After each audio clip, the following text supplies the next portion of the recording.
All right, everyone. Well, welcome. We're excited to share a bunch of exciting updates for you for our Iowa portfolio. So for some of you, it's still afternoon, others joining us this evening. So we appreciate that you're on here, and those that will be watching this recording after we're finished, welcome as well. So just some quick reminders for you. If you would like to ask any questions, feel free. There's a Q&A button at the bottom. You can type your questions in there. And Allie, she's our awesome executive assistant, investor relations, media coordinator. She wears lots of hats for us. She'll be monitoring that and help notify us so we can get those answered. We'll try to answer them at the end. We might see questions pop up and we can answer them in the moment as well.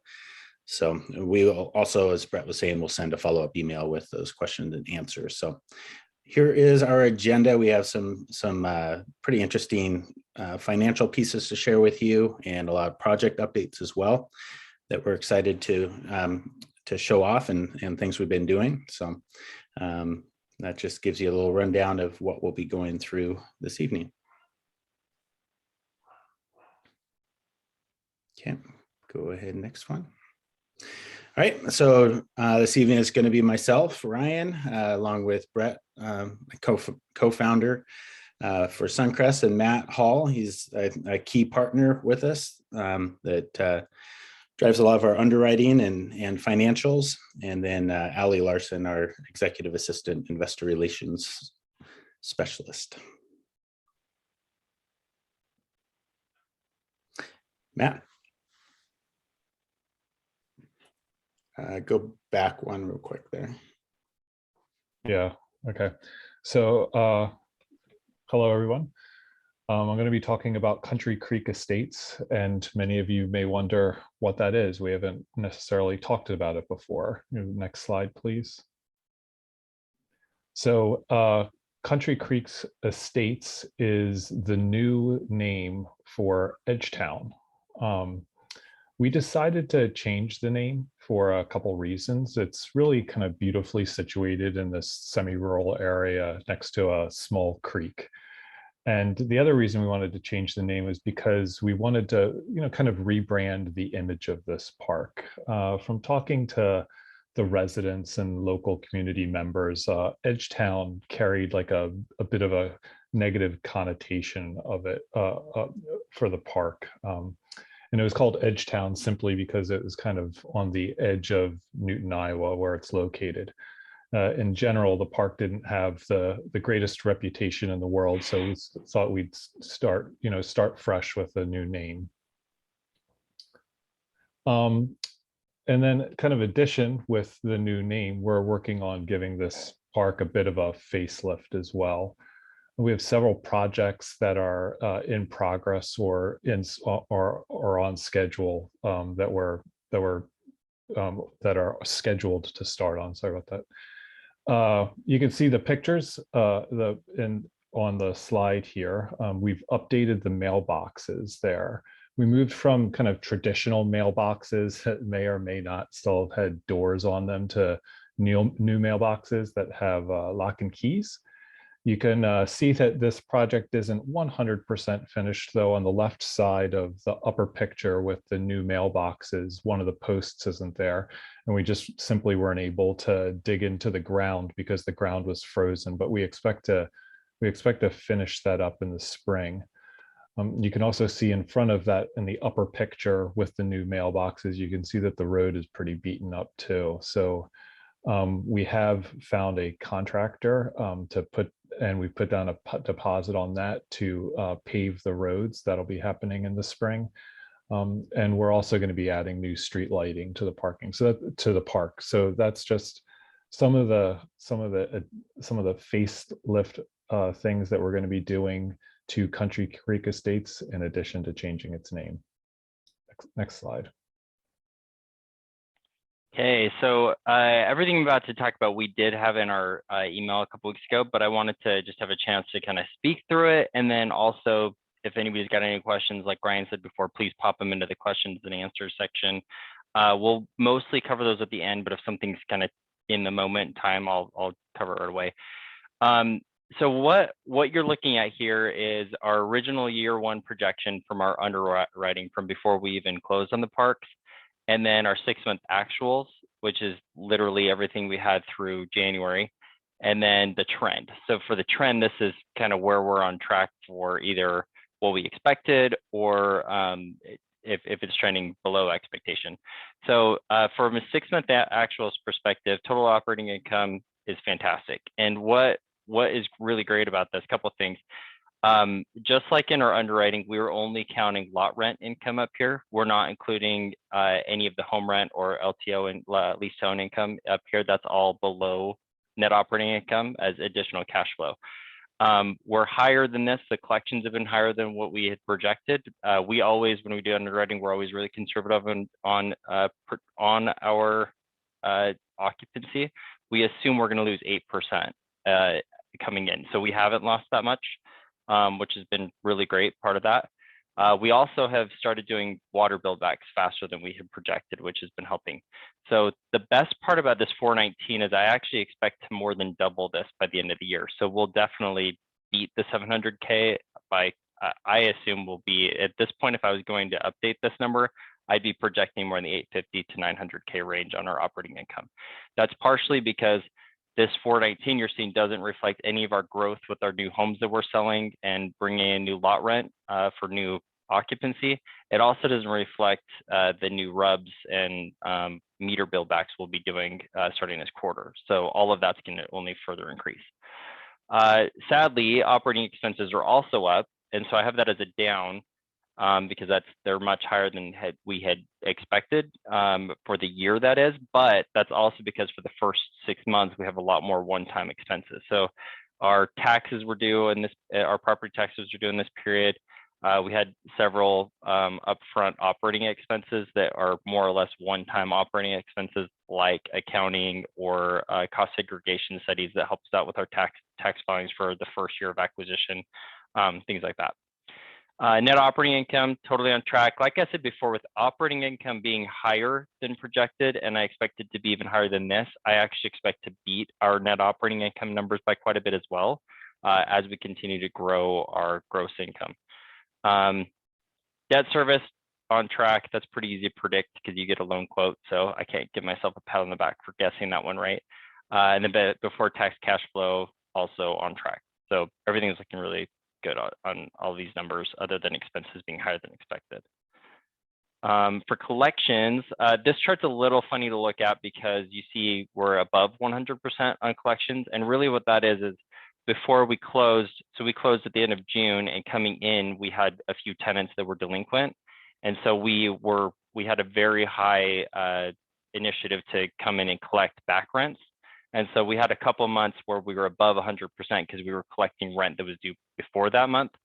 But in January, we were at about just shy of 97%. We haven't had a full month yet for February to be able to show that yet, but it's trending on track with January. So I'm expecting us to trend in the 95 plus range. And again, we'd forecasted 92 or lower on our underwriting. So at this point, I feel safe to say we'll be in the 95 to 96% range going forward. Ryan's going to talk about the rent increases. Again, this was mentioned in our email, but he'll kind of talk through the logic and timing and all of that.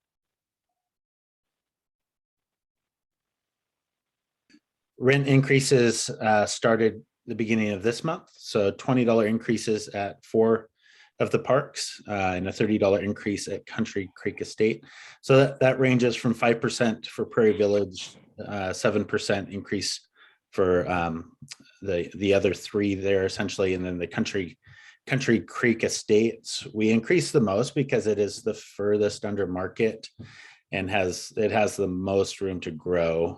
So we wanted to give it a fair bump to get it closer to market and also reflect a lot of the capital projects we're working on there. The rest of them were all the same. It was the same rent increase that the residents experienced the year before at the same time, right before, just before we had taken ownership. So going forward, probably stay in that probably 3 to 7% range, just depending on what we find for market rents. What we'll show you here in just a second for Prairie Village specifically is we are still well below market rent, which is exciting to see. But we also don't want to be gouging our residents by jumping it up $100 in a single year or something like that. So this shows around the Des Moines area, so Grimes and Ankeny, if I'm saying that correctly, those are suburbs of Des Moines. So these are recent comps that that we received, and the adjusted average because most of those include like water, trash. The average is $558, where Prairie Village, even with our increase, we're only at $415. And you can see physical occupancy, Prairie Village, it's obviously lower than those others above, and a lot of room for growth in there. And we have been filling with homes.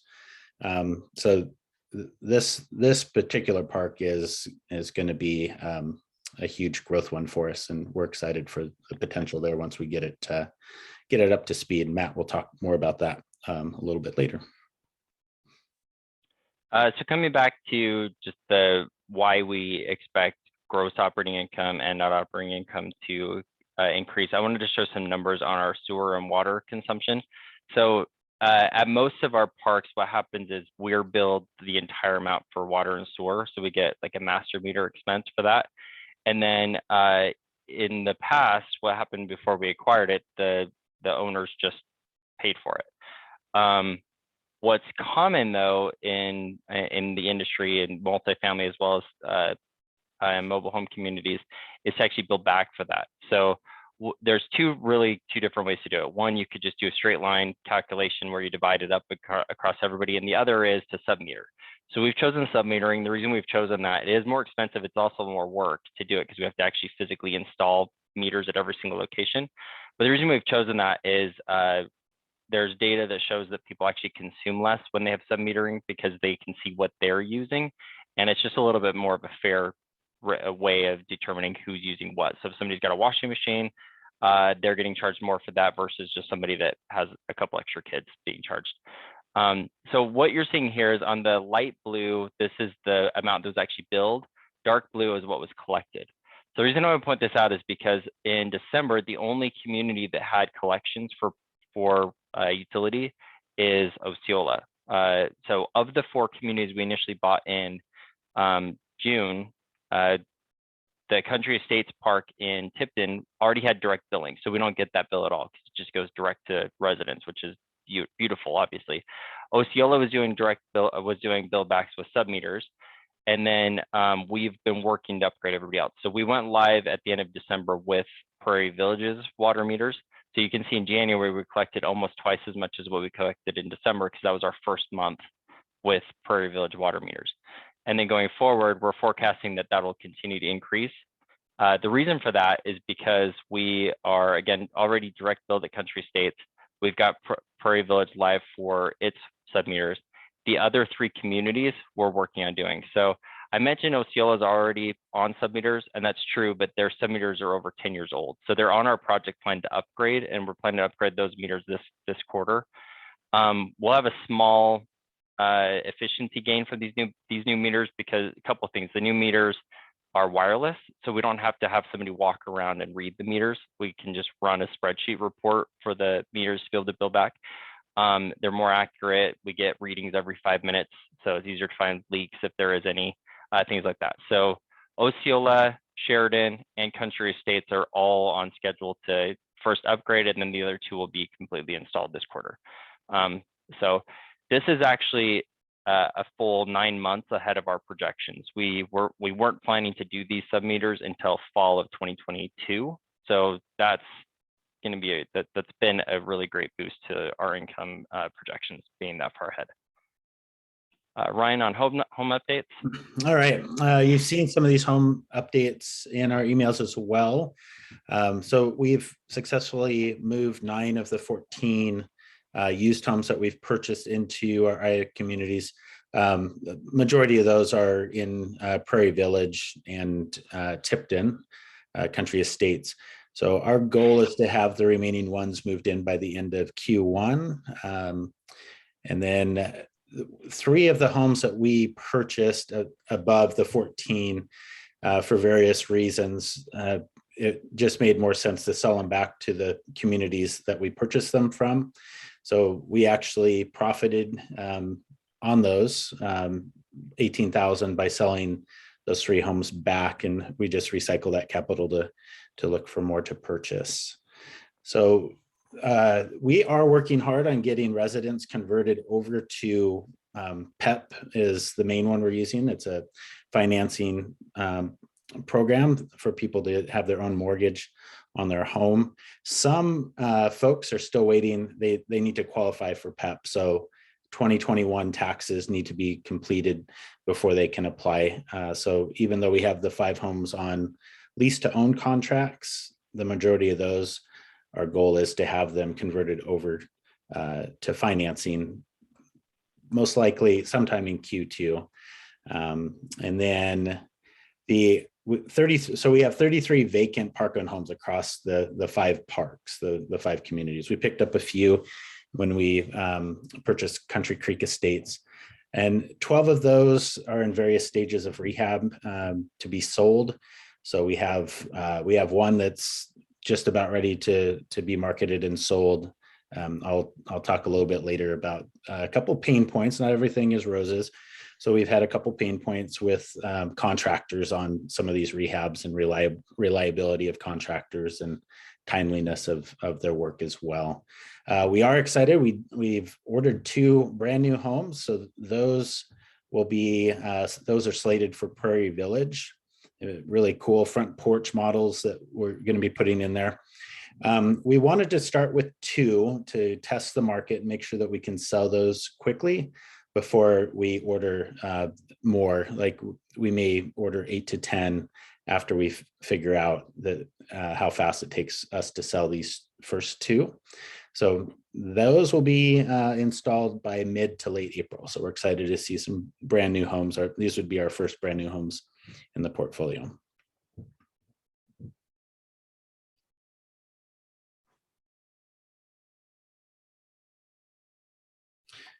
All right, this shows our original plan and timeline, and the color coding. So green, we're on track. Green check mark, we've completed that. The orange, we may not hit our mark, and red, likely not to hit the original timeline mark that we had set for ourselves. So as far as the infill, the 12 plus homes, as mentioned before, is 9 already. By year 1 mark, we'll have definitely surpassed the 12. The rehab and sell 15 vacant homes.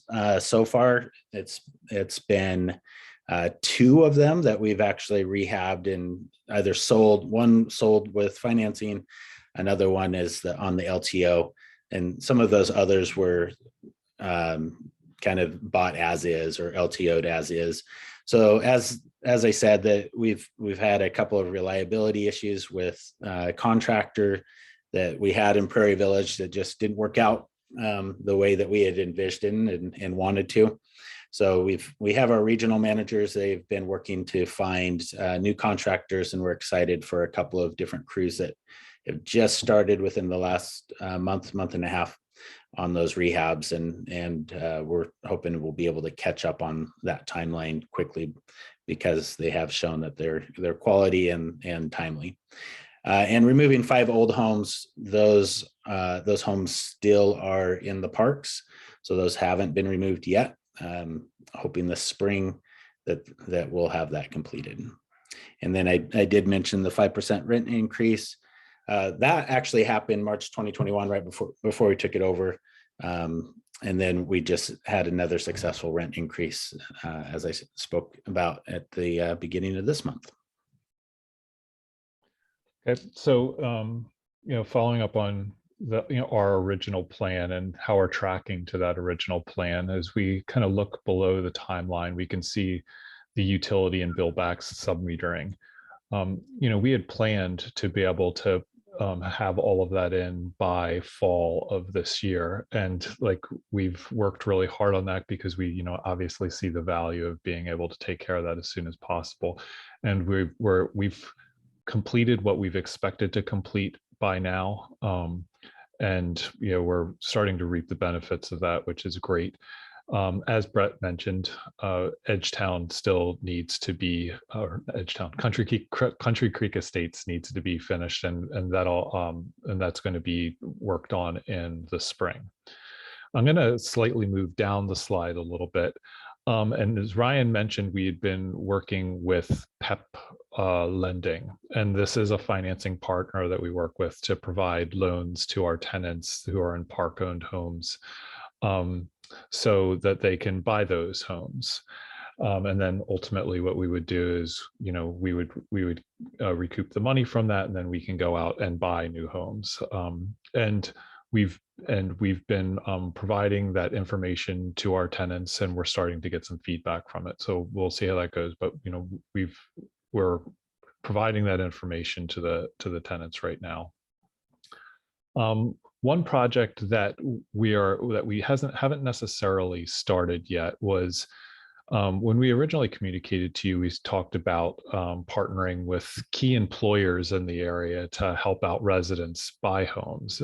There's a Hy-Vee distribution center that abuts right up to our Friendly Acres Chariton property.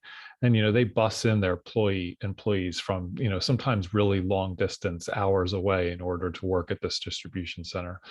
We kind of felt that we could support those employees. We wanted to work with Hy-Vee by, trying to work out some deal where they can help and help them in terms of purchasing homes and, potential loans for it.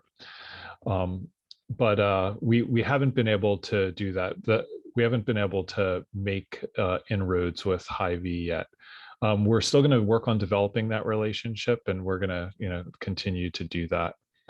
As I move back up the slide a little bit, what I want to talk about is, converting Prairie Village from more of a C-class property to an A-class property.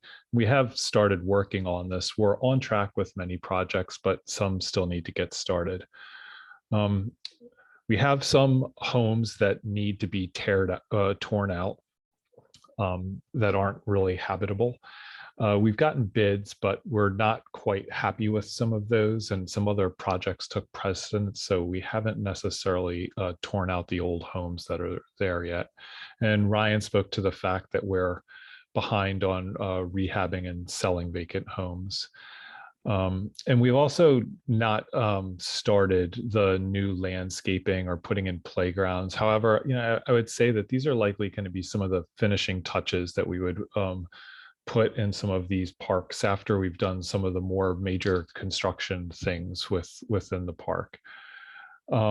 We have put in, or we're on track to put in the new mailboxes and upgrade the roads there, and also putting in a school bus shelter as well.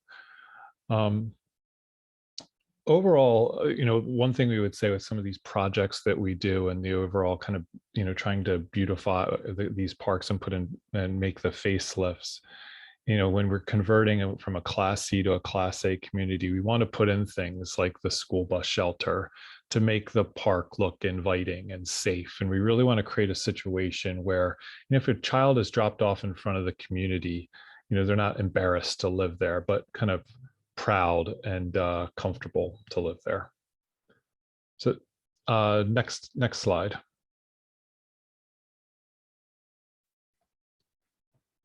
Awesome. Thanks so much. Well, now I've spoiled my surprise twice.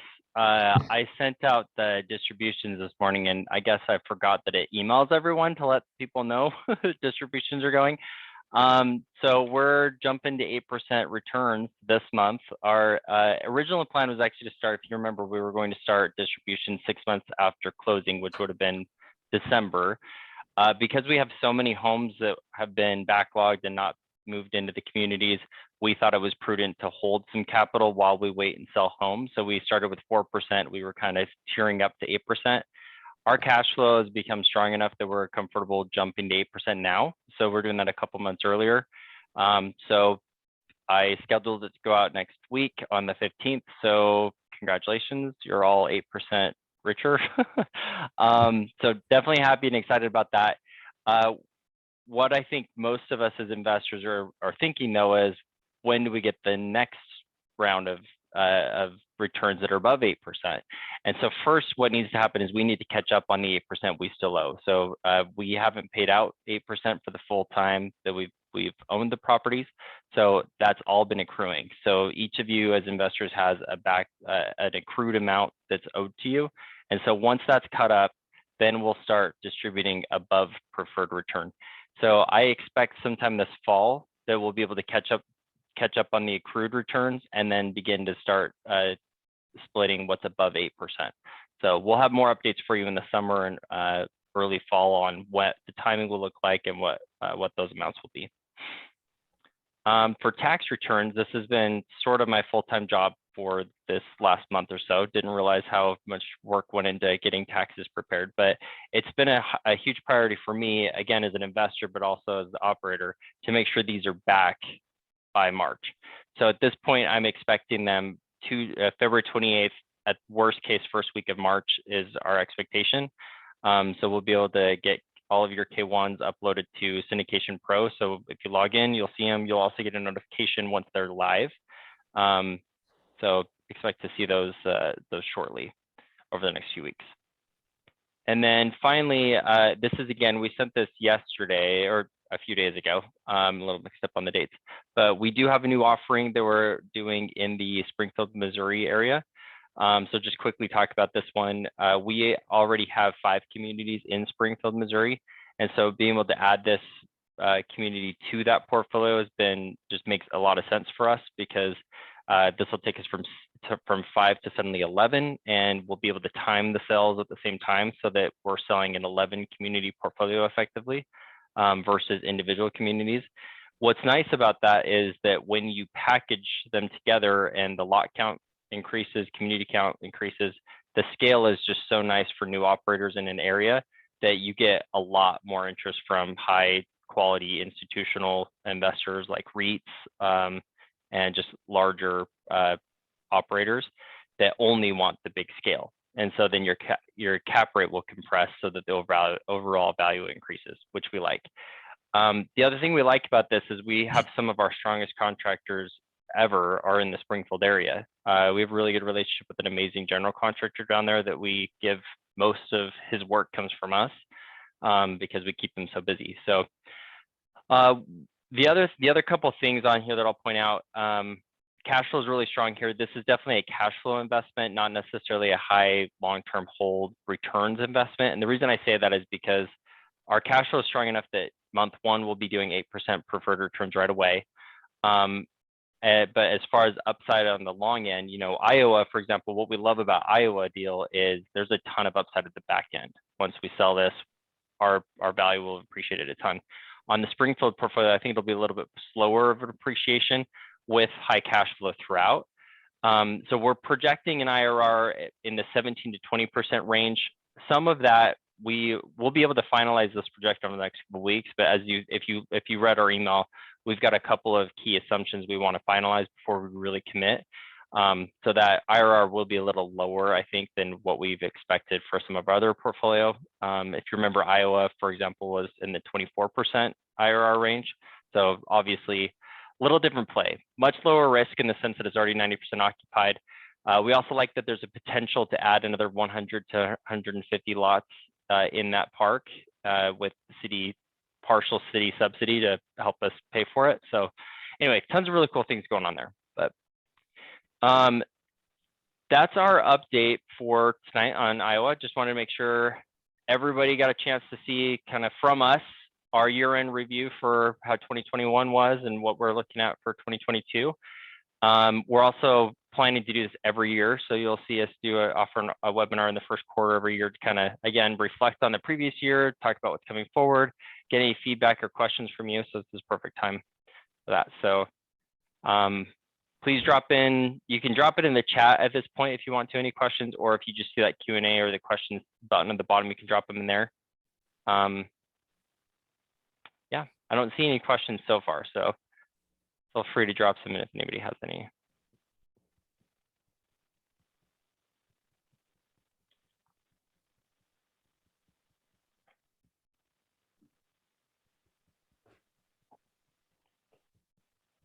Okay, since nobody's taking me up on this, I do want to just come back real quick to the original plan.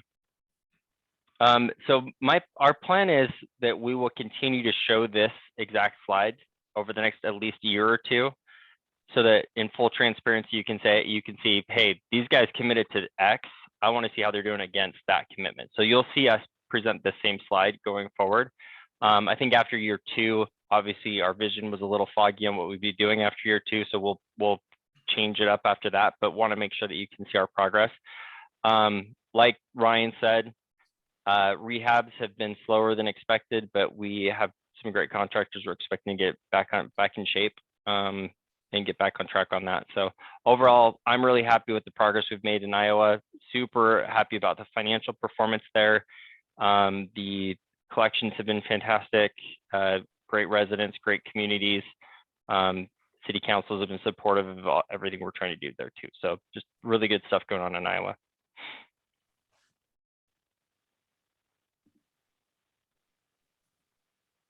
Okay, well, I won't hold everybody hostage here if we don't have any questions. Like we said at the beginning, we've recorded this. We'll send it out tomorrow if you want to watch it again. We even include timestamps to specific sections if you want to jump ahead. Actually, we did just have a question pop up. And Ryan, I'm going to ask this question to you, Okay. as your Vanna White here. Have you had any negative reactions from residents in any of the communities around rate increases or change in utility billings? Yeah, we have had some grumblings for sure. I think anytime that people are paying more than they did before, they're not going to be super excited about it. But I feel like we've had a lot of comments from residents that have also seen the positive changes that we've done in the parks. From, you know, we've talked about a lot of it here, but even like the tree trimming, litter cleanup, more secure with cameras, things like that. So we like to show that we are making those types of improvements ahead of these types of increases. So yes, there have been some negative reactions. I don't think there's been anything that has surprised us about that. And as Brett shared, our collections have, even with the news that it was coming, we're obviously in that first month of rent increase, but with the utility bill back, we haven't lost any residents because of that. Yeah, we certainly haven't lost anyone that we wanted to keep, right? So it's been good. It's been good so far. Good question. Thank you.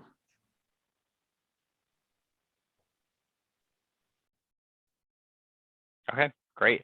Well, again, just kind of wrapping up here, we'll send out recording. We'll have some notes in there, and feel free to reply to that. That comes straight to me. So if you have any questions, just know you're basically emailing me because I'm the one that gets those, and we'll get a response back to you ASAP if anything comes up. So thank you all so much. I hope you have a fantastic evening, and we'll look forward to seeing you in the future. All right. Have a good night, everyone. Thank you.